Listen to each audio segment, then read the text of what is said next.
Oi pessoal, aqui é Marcelo Serrano e esse é mais um episódio do podcast Talviews. Antes de começar, eu deixo o convite para você que nos acompanha aqui no podcast seguir as nossas outras plataformas. A gente tem publicado conteúdos complementares no Instagram, no Telegram e no YouTube, onde inclusive vai estar disponível a edição desse podcast em vídeo. Bom, no ano passado a gente gravou um episódio pós-FMI em outubro, foi um dos mais ouvidos do ano, então a gente aproveita que acabaram de acontecer os encontros de primavera do FMI na semana passada para gravar mais um episódio repercutindo essas reuniões, né? O Itaú tradicionalmente organiza eventos em Washington para investidores e clientes, e a ideia hoje aqui é comentar o que a gente consegue extrair de sentimento do público presente nesses eventos em relação à economia global, economia brasileira e um pouco de perspectivas para investimentos a partir da construção desses cenários.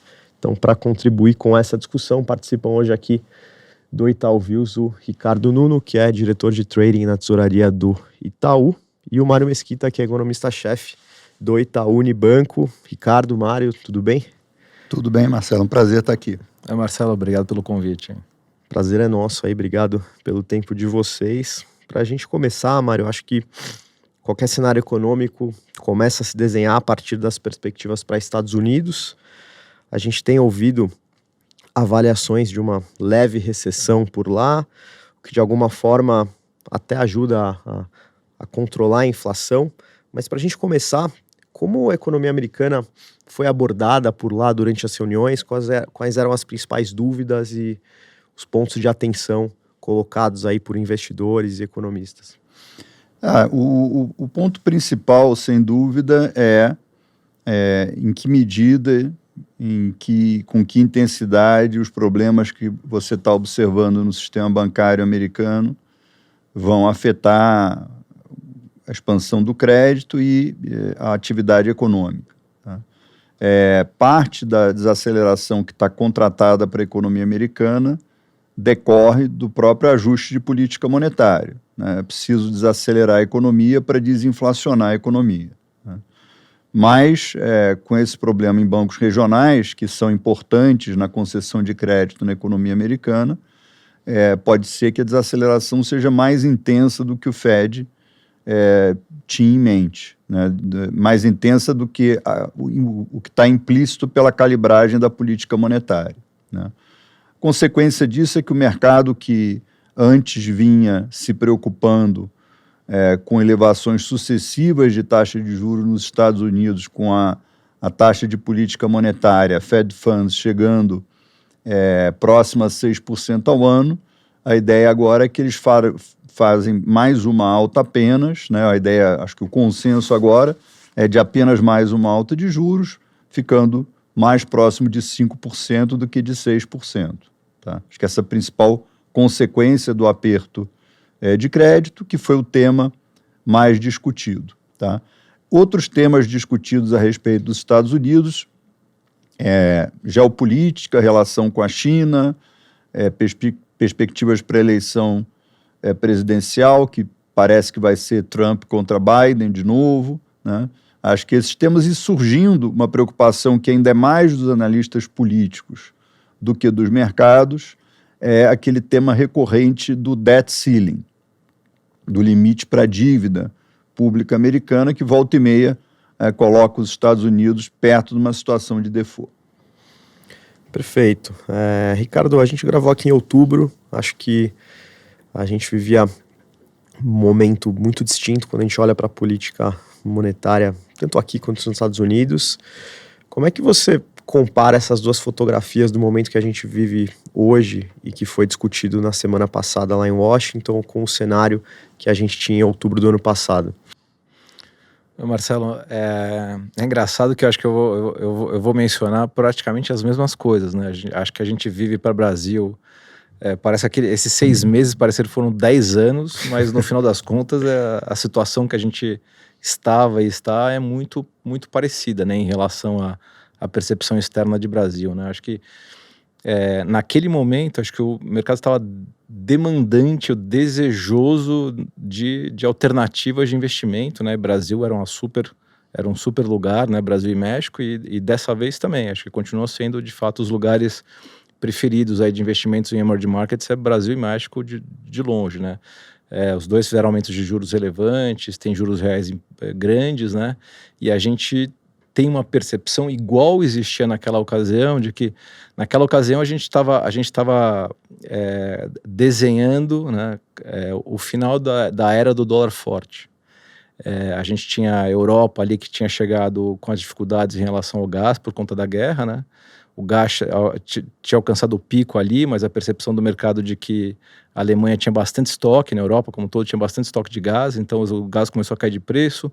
A gente teve a eleição lá, o Politburo na China, lá com o terceiro mandato garantido do Xi Jinping, e dali em diante ele começa então o processo de abertura, né, do Covid. No fundo eles ficaram muito mais fechados do que a gente. E Estados Unidos ao mesmo tempo com a percepção de que tinha chegado no pico de juros. Então, tipo, tava o cenário perfeito ali para o fim do dólar forte e todo mundo querendo voltar para a BRICS ali, emerging markets. E de fato aconteceu isso. O que aconteceu de intervalo aqui para o Brasil especificamente, que a gente estava no meio de um processo eleitoral, acho que os investidores passaram a ter algumas questões algumas dúvidas em relação à nossa perspectiva fiscal. E a gente não conseguiu tomar esse benefício todo de que a gente teve a oportunidade, né? E aí depois a gente acabou virando o ano, né? Nesse cenário benigno, digamos assim, internacional, quando a gente teve uma surpresa enorme ali em fevereiro com o non-farm payroll ali americano, que saiu com os 500 mil, que foi um choque para todo mundo, e as taxas de juros voltaram a explodir. Todo mundo falou, pô, não, erramos a mão, acho que os juros não é só 5, os juros vai ter que ir para 6. E aí foi um pesadelo aqui, uma surpresa enorme, né, para o mundo inteiro. A gente viveu momentos ali super tensos, né, de perspectivas, né, da continuidade das perspectivas aqui para emergentes. E aí, logo na sequência ali, já chegando em março ali, a gente teve a questão das consequências dos juros mais altos com a crise bancária nos Estados Unidos, que trouxe tudo de volta agora para um patamar muito mais baixo de expectativa de terminal de juros, né? Só para ter uma ideia, a gente estava durante outubro no FMI com uma perspectiva de final de juros ao redor de 5. A gente permaneceu nesse nível, ali um pouco para cima, um pouco para baixo, até ali fevereiro. Aí em fevereiro, com esse evento do non-farm, a gente foi a 5,60. E aí depois, quando tiveram os eventos dos bancos, a gente foi com uma expectativa de 4 de volta. Hoje a gente voltou para o 5, com a perspectiva de que a crise não é tão grave assim. Acho que ninguém acha que, como cenário base, tem novos eventos bancários nos Estados Unidos, simplesmente vivendo as consequências da desaceleração. Isso que o Mário comentou ali, de que tem uma dúvida em relação a quanto impacta, né, crédito, né, o repasse de crédito ali local, mas dúvidas menores hoje em dia, né, não de eventos tão importantes assim. Então, assim, nesse cenário um pouco mais estável e realmente dizendo, pô, estamos chegando no final de juros, a gente volta ao apetite ao emerging market, efetivamente acontecendo forte, né? Legal, acho que antes de falar mais sobre Brasil, Mário, queria passar por outros temas globais. A gente falou dos Estados Unidos, mas eu queria que você comentasse como China foi abordada por lá, tanto do ponto de vista de retomada de atividade, quanto no país como personagem relevante aí em questões geopolíticas, e também Europa, que segue sempre no radar e traz preocupações relacionadas a desdobramentos da guerra. Tá, vou fazer em ordem inversa, falar primeiro Europa. A Europa, na verdade, foi pouco discutida, tá? É claro que esse tema da guerra continua, mas não foi o foco da discussão lá, tá? Enfim, é lamentável, mas as pessoas são assim, as pessoas estão se acostumando com o fato de ter uma guerra na Europa, né? Então ela deixou de ser uma coisa tão, né, que chama tanto atenção assim. É lamentável porque é uma tragédia humanitária, mas, enfim, pessoas estão perdendo sensibilidade em relação a isso. Em relação à China, acho que como o Ricardo mencionou, eles ficaram com uma política de restrição à mobilidade durante muito mais tempo do que todos os outros lugares. Acho que entre as principais economias do mundo foi a China, né, que fez lockdown por mais tempo. Então, começou a levantar essas restrições, né, no ano passado. Então, a China está vivendo agora o momento de reabertura que outras economias, assim como a nossa, viveram um ano atrás. Tá? Um momento que a atividade econômica tende a recuperar mais fortemente. Tá? Até setores que vinham com problemas, como o setor imobiliário na China, estão com desempenho melhor. Tá? Então, é uma visão mais construtiva sobre a atividade econômica na China, ainda que não se espere uma volta ao período de boom de commodities, não é isso, mas uma economia chinesa crescendo entre 5% e 6%, ajuda com certeza a expansão do PIB mundial esse ano. Tá? Agora, o que está muito claro também, nos Estados Unidos em particular, é que está havendo uma certa politização ou uma certa intromissão da classe política, dos atores políticos, no processo de decisão corporativo, no processo de decisão de investidores. Né? Então, você escuta, né, muita conversa, muitas declarações na linha que a empresa A, ou B ou C não quer mais investir na China porque teme repercussões negativas junto aos políticos americanos, junto ao Congresso americano. Isso vale tanto para empresas do setor real quanto para investidores. Tá?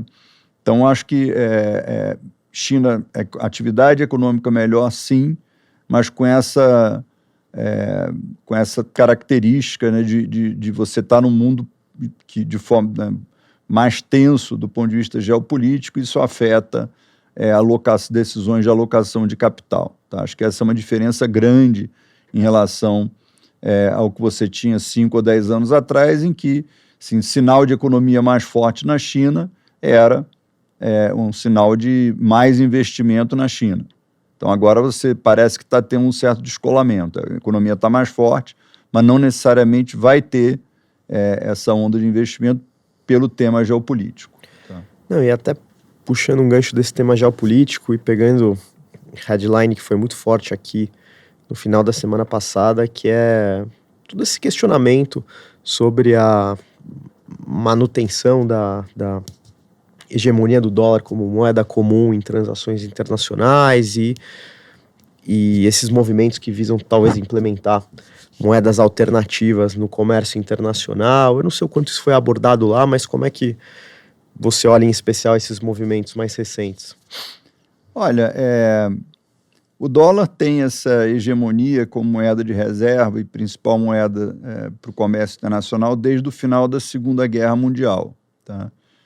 Os Estados Unidos seguem sendo a maior economia do mundo e, com certeza, com mais destaque ainda, o maior mercado financeiro do mundo, o mercado financeiro mais líquido, o mercado financeiro mais profundo, enfim, aonde você tem mais liberdade, né, de administrar os seus ativos. Tá?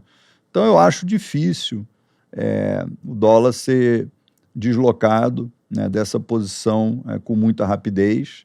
Vale notar que as moedas que têm aumentado mais a sua participação no total de reservas globais são moedas que as pessoas aqui no Brasil normalmente não comentam muito, coroa sueca, dólar australiano, coroa norueguesa, tá? E não outras moedas como o renminbi. Tá? Então, eu acho que assim, é possível acordos bilaterais de comércio para economizar no uso de dólar, e assim, na nossa região, né, dada a escassez de dólar na Argentina, isso talvez seja o único caminho de você fomentar o comércio, né, entre os dois países, mas assim, uma troca do dólar pelo renminbi ou por outras moedas em grande escala, né, como moeda de reserva, eu acho mais difícil. Né? Vale notar que a libra esterlina ela só deixou de ser a principal moeda de reserva depois de 2 guerras mundiais, tá? E mesmo assim, no final da segunda, ainda era moeda de reserva para países do Commonwealth. Então, há uma inércia muito grande nesse processo, é difícil de romper, tá? Perfeito. Ricardo, eu acho que voltando àquele ponto de talvez interesse por investimentos em mercados emergentes, na gravação que a gente fez em outubro, a gente comentou como o Brasil, talvez, comparativamente a outros emergentes, era o que estava saindo menos pior na foto naquele momento. Queria te perguntar se isso se mantém, se essa perspectiva de o Brasil está um pouco melhor que seus peers emergentes ainda é verdadeira, e se você imagina que a gente já deve começar a ver mais fluxos de investimento estrangeiro no Brasil também nos próximos meses. Marcelo, eu acho que sim, é verdade. Eu acho que a percepção é de que no relativo ao Brasil se sobressai, né? O Brasil é um país super relevante, né? De tamanho, né? De possibilidades de investimento. Então ele chama atenção pelo tamanho, e a situação relativa é uma situação relativa favorável, efetivamente, ao Brasil. E recentemente a gente teve o anúncio aqui do arcabouço, que deve ser inclusive entregue hoje, né, essa semana aqui. O arcabouço fiscal, no final das contas, ele ajuda bastante, né, a dirimir qualquer dúvida que exista em relação ao futuro, né, e isso ajuda efetivamente bastante e tem ajudado. Acho que foi essa última semana foi uma semana super positiva, e acho que tem espaço efetivamente, né, quanto menos dúvidas tivermos em relação ao futuro, mais a gente consegue efetivamente capturar esse apetite que existe hoje lá fora, esse momento positivo que existe para a gente, né? Perfeito. Mário, a gente teve durante o Latam Day lá do Itaú apresentações de central bankers aí de toda a América Latina. A gente teve a apresentação do Diogo, diretor do Banco Central aqui no Brasil. E falando um pouco sobre política monetária brasileira, a gente conseguiu, a partir da apresentação dele, ou com base nos números que vocês acompanham, ter um pouco mais de clareza sobre o início de um ciclo de corte de juros por aqui. Como é que você está projetando isso e o que a gente pode esperar em relação a esse início desse ciclo? Olha, Marcelo, eu acho que esses encontros da primavera para mim, foi uma ocasião que marcou muito a consistência da mensagem de todos os bancos centrais, na linha que os mercados estão vendo uma evolução da economia diferente do que eles estão enxergando e, consequentemente, estão esperando flexibilização da política monetária antes do que eles acham prudente ou razoável, tá? Acho que essa mensagem foi passada por diretores do Banco Central do Brasil, foi passada por autoridades monetárias da região como um todo e também dos Estados Unidos. Vários dos membros votantes do FOMC foram na mesma linha, tá? Então, assim, mesmo com o arcabouço, que eu concordo com o Ricardo, que ele tira riscos de cauda do cenário, tá? A perspectiva para você ter corte imediato de taxa de juros ou no curto prazo, eu acho que ainda parece limitada, tá? Teria que ter uma piora grande da atividade econômica aqui no Brasil ou uma melhora rápida das expectativas de inflação, queda muito intensa do dólar, tá? Uma combinação de fatores que a gente não vê por hora, tá? Teria que se materializar para permitir ao Banco Central antecipar a flexibilização da política monetária, tá?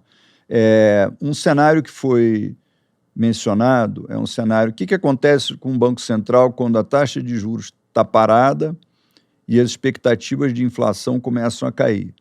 Se a taxa de juros fica parada e as expectativas de inflação começam a cair, o juro real começa a subir, ou seja, você é como se você estivesse apertando, ainda que de forma passiva, mas apertando ainda mais a política monetária, tá? Isso vale para alguns países na nossa região, mas não vale para o Brasil. A gente não está vendo ainda a expectativa de inflação em queda, tá? Então, acho que isso parece ser uma pré-condição para o BC começar a pensar em mudar a sua postura. Perfeito. Para fechar, Ricardo, eu acho que com base nessa discussão que a gente teve aqui, um pouco no cenário que vocês dividiram com a gente, como você resumiria e houve durante os encontros trade ideas que a gente pudesse dividir aqui com os ouvintes? Quais seriam as enfim, ideias de alocação ou estratégias que parecem fazer mais sentido diante desse cenário?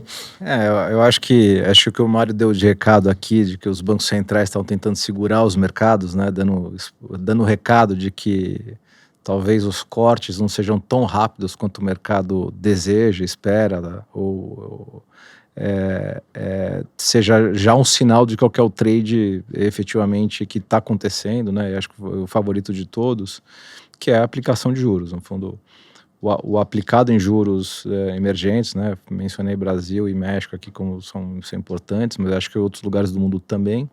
Mesmo nos Estados Unidos, acho que o mercado já começa a apostar em cortes, né? A gente não acabou o ciclo, mas já existe uma expectativa de cortes futuros ali importantes. Então, acho que lá o grande trade mencionado era o steepening de juros, né? Que é a aplicação do curto e ficar tomado longo, já esperando o corte no curto prazo, né?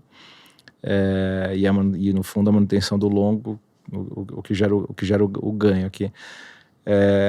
Esse de fato é o principal, e eu acho que tem um pouco para que acho que o mercado tenha uma expectativa tão grande em relação a isso, tem um pouco a ver com efetivamente o fim do dólar forte, né? No fundo a gente conseguiu o Brasil aqui se apropriar aqui da benesse mundial, né, em relação ao apetite emerging markets, logo que veio o anúncio aí do arcabouço fiscal, o câmbio apreciando bastante, a gente chegou a 4,90, hoje ali 4,95, 96, mas no fundo tem uma apreciação importante, e acho que o mercado conta com essa apreciação para ajudar a possibilidade de um corte de juros, no fundo, um pouco antes do que o inicialmente imaginado. Então, acho que assim, o aplicado em juros é um grande favorito aqui. Acho que em segundo lugar a gente tem ainda as moedas emergentes, né? Assim como o BRL tem apreciado, acho que sim, mas acho que é uma segunda categoria, a primeira ainda é negócio. E o terceiro, com muitas dúvidas, eu acho que são ações, efetivamente. Então, acho que as bolsas, de forma geral, ainda tem muita dúvida a respeito do valor, rentabilidade, nível de imposto. Então, acho que tá no terceiro plano aqui. Só complementando esse ponto do Ricardo, a barra para investir em equities Brasil é que parece de fato mais elevada, tá? Primeiro, assim, porque comparado com o México, tá? A gente não tem uma narrativa clara de crescimento, né? O México tem a narrativa do nearshoring, né? A gente não está tão próximo assim dos Estados Unidos, né?